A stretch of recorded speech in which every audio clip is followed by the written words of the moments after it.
This happened to me about 3 years ago, and I still think about it more often than I'd like to admit. I was driving from Chicago to Phoenix to start a new job. I'd done the math and figured I could make the whole trip in about 22 hours if I pushed through. But somewhere around hour 14, my body started giving out. I was on this long stretch of highway cutting through western Kansas. The kind of road where you can drive for 45 minutes and not see a single other car.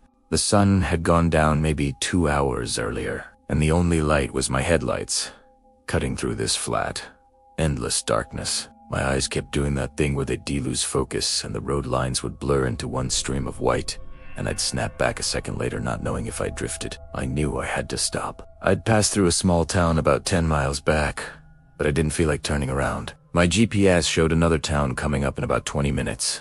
Some place I'd never heard of. I do on it want to say the name because I do on it want to get into any trouble with anyone. But it was one of those towns that barely qualifies as a town. A cluster of low buildings, a gas station, a church, and not much else. And right off the highway exit, set back about 100 yards from the road, there was a motel. It was a single-story L-shaped building, maybe 15 rooms total, with a small office at the front. The sign out front was one of those old neon ones that said vacancy in red, but a few of the letters were flickering, and one I think the A was completely dead. The parking lot was gravel, not paved, and there were only 2 other cars in it. One was parked near the office and looked like it belonged to whoever worked there. The other was a beaten-up sedan near the far end of the building. No lights on in any of the rooms that I could see. I pulled in and sat in my car for a minute. I remember the engine ticking as it cooled down and the wind pushing against the car in these low, steady gusts. It smelled like dust and dry grass when I opened the door. The office had a glass door with a little bell above it that rang when I walked in. The room was small, wood-paneled, with a counter and a rack of keys behind it. There was a small television on a shelf in the corner playing what looked like a local news broadcast, but the volume was turned almost all the way down, so it was just a murmur. The guy behind the counter was maybe 50 or 55. He had thin hair combed to one side and was wearing a flannel shirt that looked like he'd been wearing it for a few days. He looked up at me when I came in, but didn't say anything right away. He just sort of studied me. Tennis miled.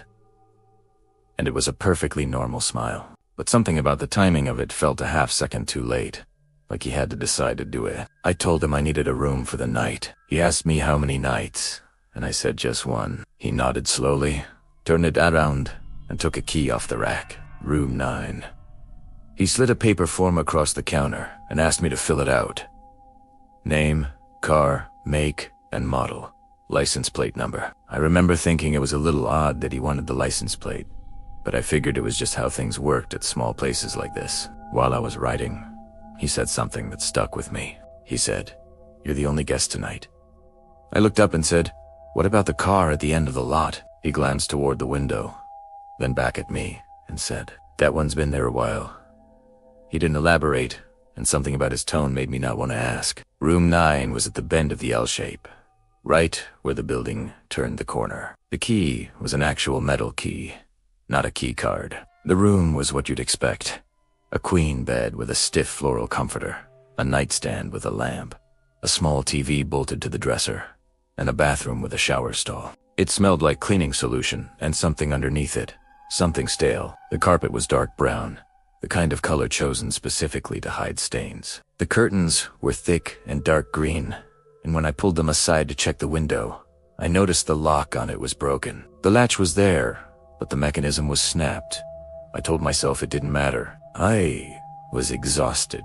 I brought my bag in, brushed my teeth, turned the lamp off, and got into bed. The room was almost completely dark except for a thin line of light from the parking lot that came in through a gap in the curtains. I could hear the wind outside and the faint buzzing of the neon sign.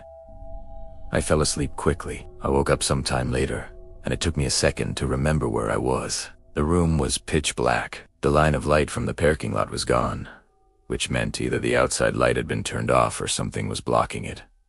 I lay there, still, and listened. What had woken me was a sound. Footsteps.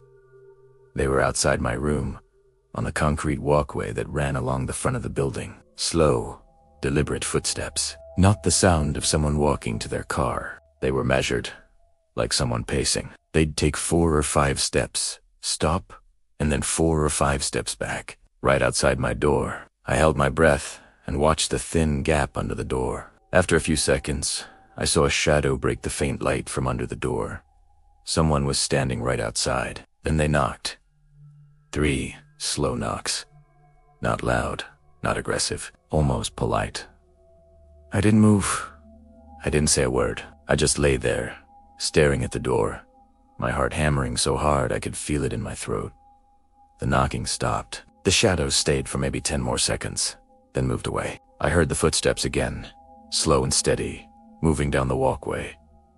Then nothing. I grabbed my phone and checked the time. It was 12:47 a.m.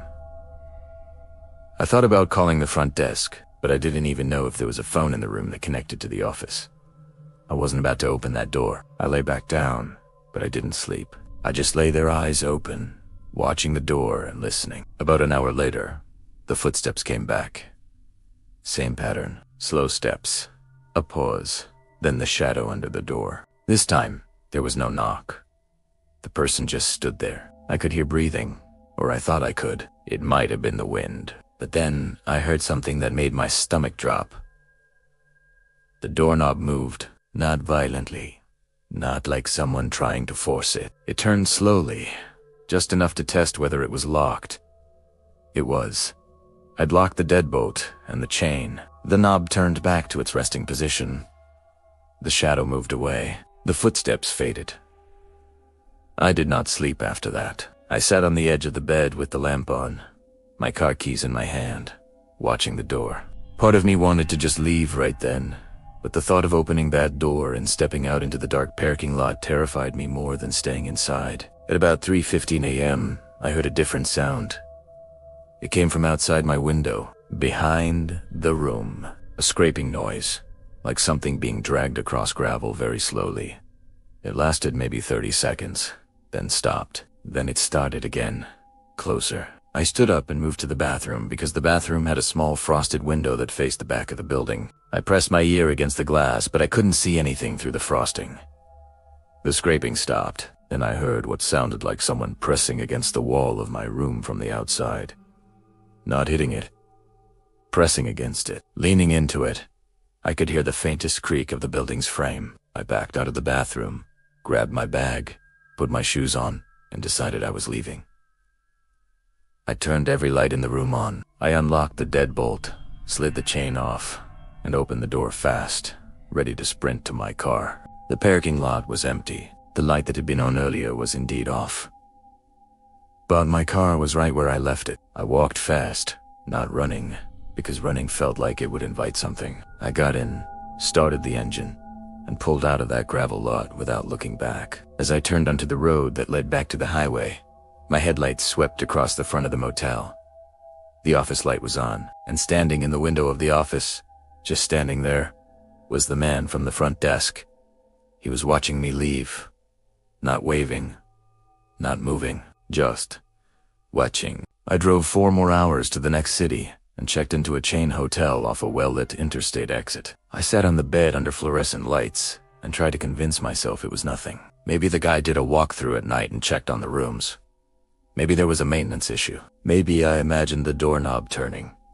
But I keep coming back to one thing. When I filled out that form at the front desk, I gave him my full name, my car's make and model, and my license plate number. And the man had told me I was the only guest that night. So, who exactly was the form for? And if I was the only guest, then who was walking outside my room at midnight, triggering my door? I never went back. I don't even like driving through Kansas anymore.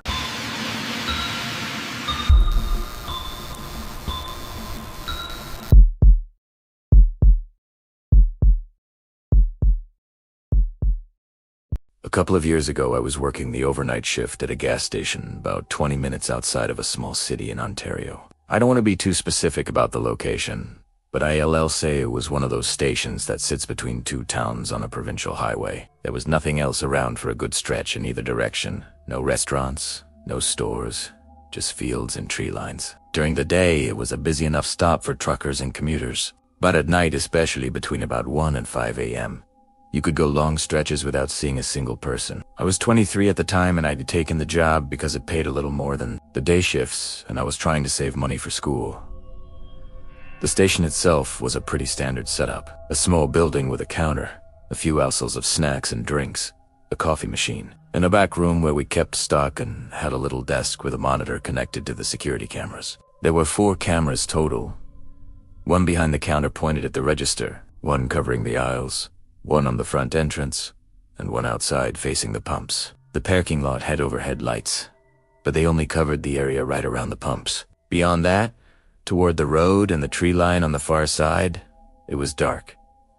Most nights were uneventful. I'd stock shelves, mop the floor, watch videos on my phone behind the counter, and serve the occasional late-night customer. You'd get your regulars, truck drivers, shift workers from the plant a few towns over.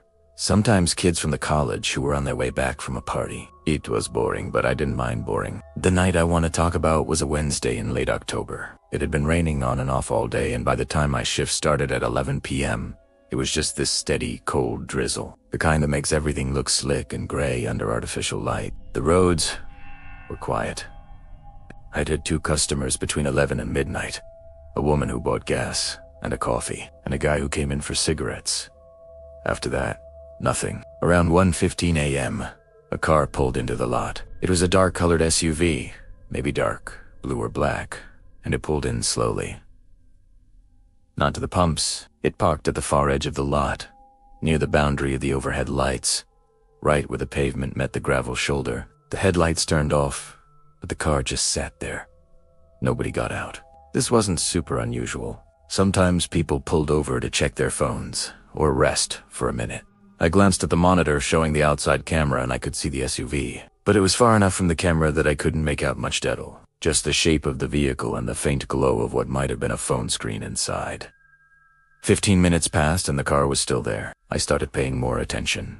At about the 20-minute mark, the driver's door opened and someone got out. It was a man, average height, wearing a dark jacket with the hood up. He didn't come toward the store. He walked to the back of the SUV, opened the rear hatch, and stood there looking into the back of the vehicle for what must have been 2 full minutes. Then he closed it, got back in the car, and just sat there again. I remember feeling the first little flicker of unease at that point. Not fear exactly, just something that made me pay closer attention. I turned the volume down on my phone and kept one eye on the monitor. Another 15 minutes went by.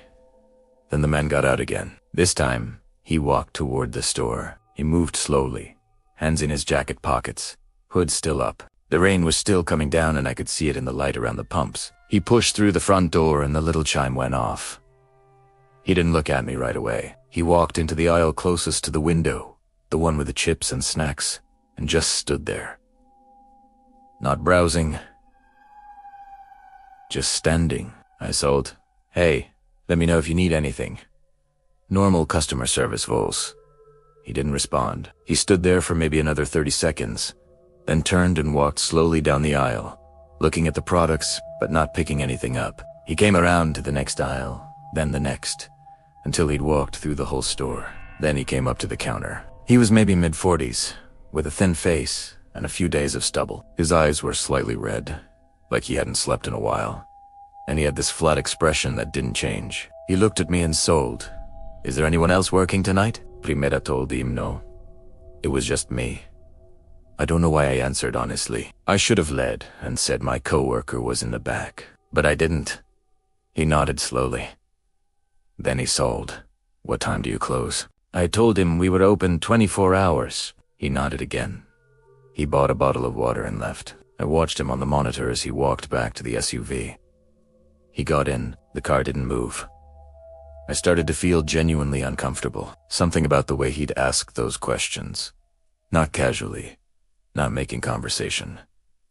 It felt like he was gathering information. Around 2:30 a.m., the SUV's headlights turned on. I felt a wave of relief, because I thought he was leaving. But he didn't leave. He pulled the car forward, closer to the building, and parked again. This time he was much closer, maybe 30 feet from the front entrance. The headlights turned off again. My mouth went dry. I went to the back room and checked the monitor more carefully. From this angle, the outside camera had a better view. I could see him sitting in the driver's seat. He wasn't looking at a phone. He was looking at the store. At the front window, where I'd been standing behind the counter, I called my manager. The guy bought water. He was sitting in his car. That's not a crime. I'd sound ridiculous. At 2:50 a.m., he got out again. He went to the back of the SUV and opened the rear hatch. This time I watched a camera closely. He reached in and moved something. I couldn't tell what it was, but it looked ilk.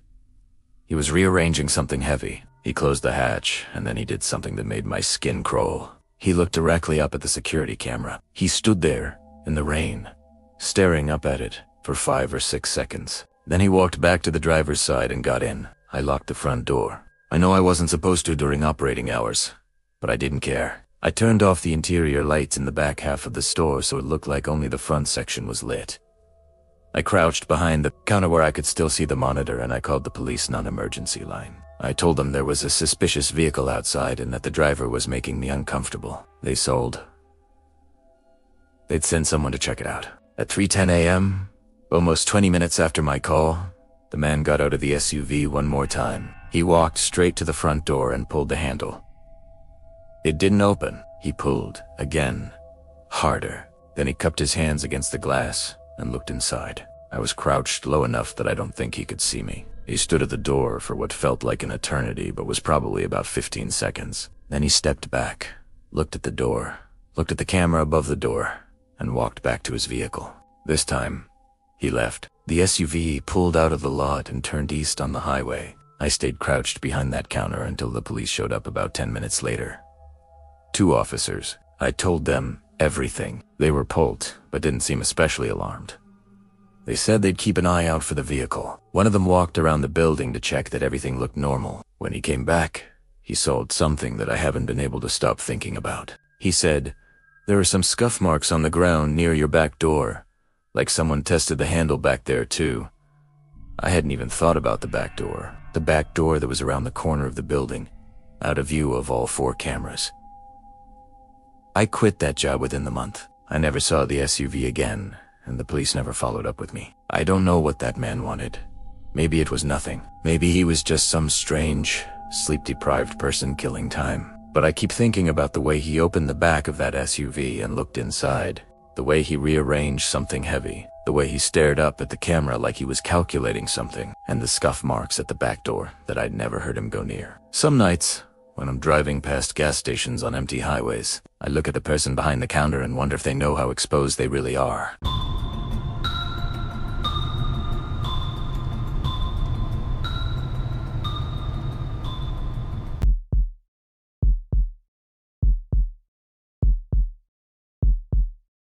I want to talk about something that happened to me about 18 months ago. I've told a few people about it, and nobody seems to think it's as disturbing as I do, which almost makes it worse. But I know what I saw, and I know what I felt, and I need to put it somewhere. I was driving home from visiting a friend in rural Vermont. She lived out in the middle of nowhere, about an hour from the nearest town with a population over 1,000. I'd spent the weekend there, and I left later than I should have. It was already past 10 p.m. when I pulled out of her driveway. My GPS estimated about 4.5 hours to get home. Most of that drive was on small state roads and 2-lane highways through heavily wooded areas. I didn't mind night driving usually. I actually found it kind of relaxing, but that night was different. The weather was fine, clear sky, almost no wind, but there was no moon, or if there was, it was behind something, because the sky was just a flat, deep black. The trees on either side of the road formed these dark walls that my headlights barely touched. Every now and then I'd pass through a small cluster of houses, a few lit windows, maybe a porch light, and then it was back to the dark corridor of trees and rode about 45 minutes into the drive. I noticed headlights behind me. That was normal. Even on these quiet roads, you'd get the occasional car. But I noticed these headlights because of how far back they were, and because they seemed to be matching my speed exactly. I was doing about 50, and the headlights stayed at what looked like a quarter-mile back, not gaining, not falling behind. I didn't think much of it. I kept driving. About 20 minutes later, I came to a fork where the road split. My GPS told me to take the right fork, which was a narrower road that cut through a stretch of forest with no houses for several miles. I took it. A minute later, I checked my mirror. The headlights took the same fork. Still not alarming on its own. It's not like there were 100 options. but I started paying attention. The road narrowed and there were no streetlights at all now. My headlights were the only light, and the car behind me was the only other sign of life. I drove for another 10 minutes on that road, and the headlights were still there, still the same distance back. I slowed down a little, dropping to about 45, thinking the car would either pass me or close the gap. It didn't. It slowed down to... I sped back up to 50. The gap stayed the same. The first real chill went through me at that point. It was subtle, just a feeling in my gut, like a quiet alarm going off somewhere deep in the back of my brain. I told myself it was nothing. People drive at consistent speeds. It doesn't mean anything. I came to a small intersection with a stop sign. There was a road going left toward a village that I knew was a few miles off my route. On impulse, I turned left. I didn't need to go that way. I just wanted to see what the car behind me would do. I stopped at the shoulder about 100 yards down the left road and turned my headlights off. I watched my rearview mirror. A few seconds later, the car reached the intersection. It slowed down. It stopped. It sat there at the stop sign for an uncomfortably long time, maybe 15 seconds. Then it turned left. Tau me. I turned my headlights on and pulled back onto the road immediately. My heart was going fast now. I drove toward the village, thinking that if I could get to a populated area, I'd feel safer. The headlights followed, same distance as before. The village was barely anything: a post office, a closed general store, a few dark houses. No one was out. I drove through it without stopping and picked up a different road on the other side, one that my GPS recalculated to include. This road was even more isolated. A 2-lane road that wound through dense forest and crossed a few small bridges over creeks. The headlights were still behind him. I called my friend, the one I'd just left. She picked up after a few rings, sounding tired. I told her I thought someone was following me. She asked if I was sure. I told her about the turn and the car stopping at the intersection. She went quiet for a second, then told me not to go home. She solved if someone was actually following me. The last thing I should do is lead them to my house. She said to drive to a police station or a fire station, anywhere public and lit. She stayed on the phone with me. For the next 20 minutes, I drove with one eye on the road and one on the mirror. The headlights were still there. My GPS was taking me through areas I didn't know well, and every few minutes I'd pass through another stretch of total darkness. Trees pressing in on both sides. No other cars, no lights. Then something changed. The car behind me started closing the gap. Slowly at first. So slowly that I wasn't sure if I was imagining it. But over the course of about 2 minutes, the headlights went from a quarter mile back to maybe 100 yards. Then 50. Then they were right behind me. For the next 20 minutes, I drove with one eye on the road and one on the mirror. The headlights were still there. My GPS was taking me through areas I didn't know well, and every few minutes I'd pass through another stretch of total darkness. Trees pressing in on both sides. No other cars, no lights. Then something changed. The car behind me started closing the gap, slowly at first. So slowly that I wasn't sure if I was imagining it. But over the course of about 2 minutes, the headlights went from a quarter mile back to maybe 100 yards. Then 50. Then they were right behind me. I told my friend, she said, to stay calm. Keep driving. Don't stop. The car behind me was so close now that the headlights were flooding my car's interior with light. I could see my own shadow on the dashboard. I couldn't make out the vehicle in my mirror. The lights were too bright, like they'd switched to high beams. My friend told me to speed up. I did. I pushed to 60, then 65 on a road where 50 was probably the safe limit. The car behind me kept pace. Right on me, inches from my bumper. Or at least that's what it felt like. Then they honked. One long, sustained honk that lasted 3 or 4 seconds. It was so loud and sudden in the silence that I flinched and nearly jerked the wheel. Then nothing. They fell back. Not a lot, but enough to put maybe 2 car lengths between us. Then they honked again. 2 short blasts. Then silence. My friend was saying something on the phone, but I couldn't process her words. I was scanning the road ahead for any sign of civilization. Any lights? Anything. Up ahead, I saw a glow over the tree line. A gas station or a rest stop or something. I aimed for it. Us. Got closer, I saw it was a small 24-hour gas station at a crossroads, lit up with 2 cars at the pumps. I pulled in fast, swinging into the lot and parking as close to the entrance as I could. The car behind me did not pull in. It slowed at the crossroads, almost to a complete stop. It sat there for a few seconds, right at the edge of the gas station's light. Then it turned right and drove away, slowly, down the other road. I sat in my car, shaking, engine still running. My friend was still on the phone, asking if I was okay. I watched the road where the car had gone, half expecting it to come back. It didn't. After about 5 minutes, I went inside the gas station. The clerk was a younger guy, maybe 19 or 20. I told him someone had been following me. He looked concerned and said I could stay as long as I needed. I stayed at that gas station for over an hour. I bought a coffee, I didn't drink, and sat in a plastic chair by the window, watching the road. The car never came back. Eventually, I felt calm enough to drive. I took a completely different route home, one that added almost an hour to my trip. I drove with my doors locked on my phone in my lap, checking my mirrors every 30 seconds. I got home around 4 a.m. I sat in my driveway for a few minutes before going inside, watching the street. Nothing. In the days after, I tried to talk myself out of it. Maybe the person behind me just happened to be going the same way. Maybe they turned left at that intersection because they realized they'd missed their route. Maybe they were tailgating me because I was driving too slowly on a dark road and they were frustrated. Maybe the honking was just impatience, but there's one thing I can't explain away, and it's the thing that keeps me up at night sometimes. When I was sitting in that gas station, after about 20 minutes, I went outside to get something from my car. It walked around to the passenger side. I glanced at the back of my vehicle. There was something tucked under my rear windshield wiper. It was a piece of paper, folded once. I almost didn't see it in the dark. I pulled it out and unfolded it. There were 2 words written on it in black marker. Block letters. Nice car. I looked around that parking lot so fast I nearly gave myself whiplash. There was no one there. The road was empty. The other cars at the pumps were gone by then, and there were no other customers.